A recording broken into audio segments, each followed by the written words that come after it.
back to MyView TV, the people's platform, the home of undiluted news, reviews, updates, and your daily dose of entertainment. Don't forget to hit the notification bell, leave us a comment, like, share, and subscribe. I don't bring nobody forward in your cheer for me. Everything what you see up my natural talent.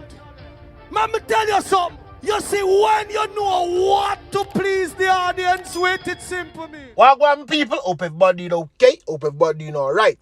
Life isn't meant to be easy, it is meant to be lived, sometimes happy or sometimes rough, but with every up and down, you learn lessons that make you stronger. People, be strong. You understand? Have faith. But hold on now, people, can I tell you something? Brian Sykes said, look for some police. 5 of them to be exact. You understand? 2 upon suspension and 3, miss. The people them want there for dead, them dead. But hold on a bit, me so rich from the ends there. Because some people don't got Chilani. Yeah, some Chilani people come and them cuss me, you know. Them cuss me up there. I got to say, my view. You know, said coming like your pick side. You also talk about crime and violence at certain place. Our 2 man they run away outside there, you know, tell the people them. All one of them alone you talk about. You talk about DJ Lasco because we know see love listen music. But you never talk about the other one. Talk about the other one, man. When the people them know say people are dead in our place. I say, okay, let me tell the people them what I go on now. Them give me a database and everything. But just so them not give me. Them not give me no picture. You understand? Them say them not have none. 29-year-old Rayon Scott of a Falmouth address was shot dead Friday night. Yes, other part of the news them I miss. But me always tell you know, me get some and me miss some. Reported about 9:45 p.m. Scott was standing at a busy establishment along Water Lane in Falmouth when he was pounced upon by a lone gunman who opened fire, hitting him. Yes, people, and guess what? Scott dead right on the spot. Right on the spot. So they get on the deserve now. Make I move on. So me a move from Water Lane. And guess which part me gone? Railway Lane. Me a go show the police them big and fourfold. 1 man is in police custody following the seizure of a firearm and several rounds of ammo at Railway Lane, Spanish Town in St. Catherine on Monday. Yes, people. Report from the Spanish Town police, the big that police them over Spain. We are working with Klansman them. You think so we don't know that long time. That at about 8:45 p.m. a police military team was on patrol in the area when they reported they saw a group of men acting in a manner that aroused their suspicion. Yes, I mean always tell you know. Fire and then they go pick up a gun. That's all need for do. The police and military team accosted the men and searched them. One of the men was found a Smith & Wesson 9mm pistol with a magazine containing 13 rounds of ammo. He was arrested. His identity is being withheld pending further investigation. We don't need to investigate nothing. A body no should have pick up. Anyway, 5 cops needed to testify at Klansman trial. 2 suspended and 3 not located. The 3 them then can't find. Me not ask Christ this. The people them know what I go on for them. The people them know exactly what I go on. You what I go on now for trial, people. The Klansman gang trial resumed after a 3-day break. The defense continued its case with a witness from the Horizon Remand Center. Though proceedings began smoothly, attorneys had to recalibrate their efforts to solidify their arguments.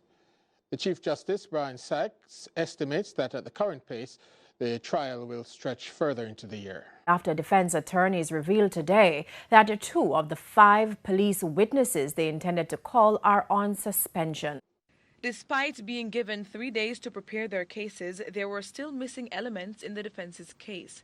This includes creating an adequate statutory foundation to admit evidence for selected defendants during the Klansman gang trial. The attorneys representing Pete Miller, Khalifa Williams, Tariq James and Donovan Richards are seeking to prove that the defendants were in custody when the incidents they are accused of committing were carried out.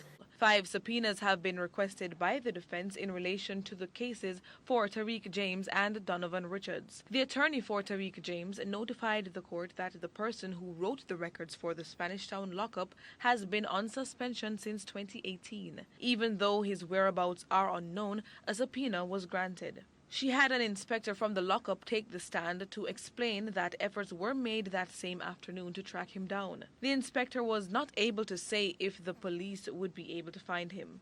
Another missing officer dents the case for Donovan Richards. His attorney requested 4 subpoenas, 3 for officers who have been relocated and another for an officer who has been suspended since 2021. At the revelation that there is still some evidence to be presented, Chief Justice Brian Sykes said that at this point it's unlikely that the trial will finish this legal term. He remarked that tracking these police officers is not the best use of resources. Before the day's proceedings ended, a witness from the Horizon Remand Center testified in Pete Miller's case. The officer confirmed days when Pete Miller was dispatched to court between January and August 2017.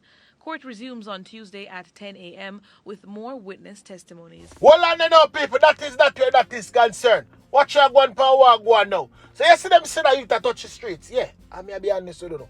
Whole heap of people would have gone with him in protest. But because the members, we have people who depend on the little 2 pounds that we have, them decide say them nah go. You understand? But no lie was tell. I may tell you now, we need more of this. People need to get brave. If all on this side only that go out there, you know, may I tell you now, what them that do? Them couldn't fire all out. Them couldn't fire all out. But you are going for what go now. And this actually happened. That's why I decided to take a serious stand against it.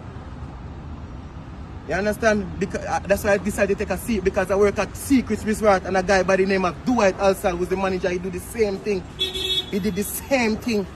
And he did the same thing to a lot of people see him in the hotel industry in Jamaica, and which the government of Jamaica is not doing nothing about it. Alright, look what I have right here. Excuse me. Can we please go?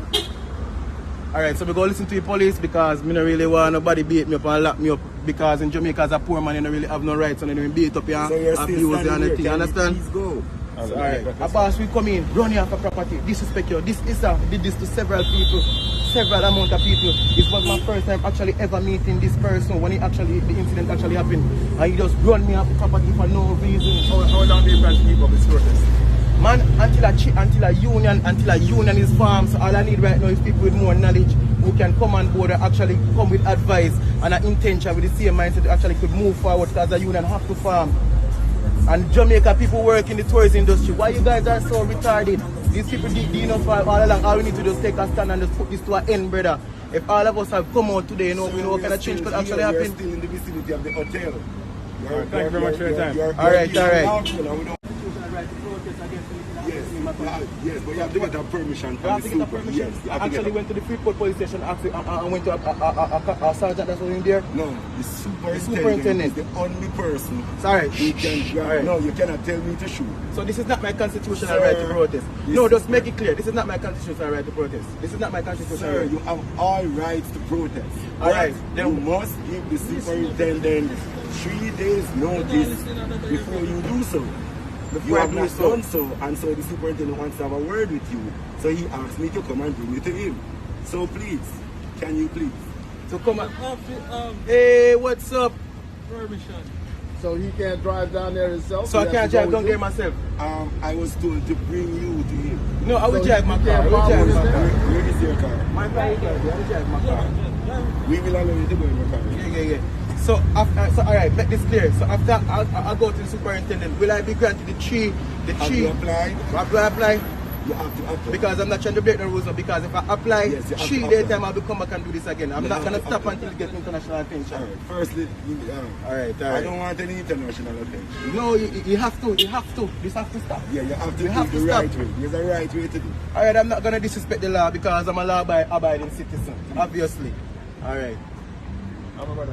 Alright, so the police require of me, the assistant superintendent outlined to me like it's not illegal for me to protest, but I have to give them like a 3-day, apply for like a 3-day permit, and for it to be a peaceful march or a peaceful protest. So which he have informed me and even outlined some details to me on what step should I move further on from here. But my step further on from here is like is to shine an insight into the injustice that hotel workers actually face, and that we can't have a big sector like this without a union. There's nobody to represent us, nobody to talk. So like this foreign investor could like treat us anyhow, and it's like, you know, there's nothing coming up. There's nobody to represent us. There's nowhere to actually go to voice a concern or nothing. You understand? So my move from here is to actually get people on board who actually come in with the proper advice or the proper infrastructure, whatever they can come in with and come on board. For we have to have a union. You understand? We need a union for all hotels workers. So that's my ultimate aim right now. So the only job I will ever take in Jamaica again is to work on the hotel union board for tourism workers. So that's my ultimate aim. Okay, so do you put out a social media post asking for support? We didn't see a lot of anybody, as a matter of fact, with you today. Has that defeated you, and how will you proceed? It's not defeated me, you know, because I'm a strong individual, you know, like mentally. Like, you understand me, I'm strong mentally, I believe in myself. It's all about belief. If you believe, once you believe in yourself, you can move mountain, you know, man. Because remember, you know, man, mountain can move faith, you know, if your faith is just small as a mustard seed, you know, you can conquer the world, you know. You understand? So, actually, I got people don't really believe, because maybe they say, oh, I want to bartender or gimmicks in my look. Internet clout in my look, so they think a joke thing, but this actually I'm real life. So therefore, I not really wait for people to come and give me support.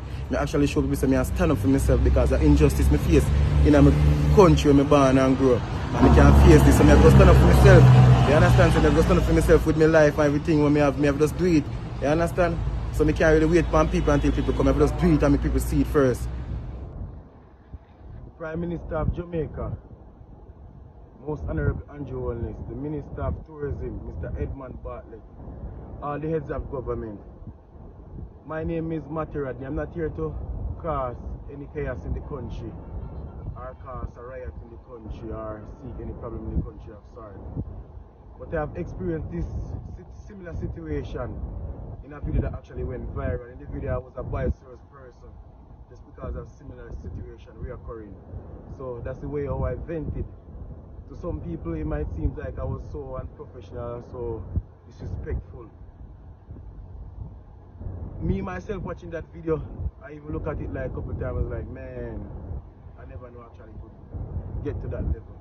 But it's actually the situation and the frustration of what actually taking place and we're actually facing in the hotel industry as a worker, with nobody actually responding to nobody cry, you understand?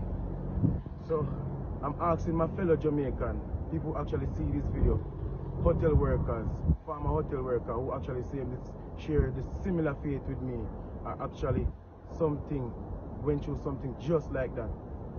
So I'm asking you all on July 4th, Monday, from 7 a.m. to have a peace march with me, just to get a national attention to this situation, so the government could actually adjust this situation. Just a peace march, so we could march. So come out in your hundreds and your thousands, just for a march. So for a once in our lifetime, we could all come together as a black people, as one country, and take a stand, just for a peace march, so the government of Jamaica that we actually could unite for a cause, for one stand for all. Let it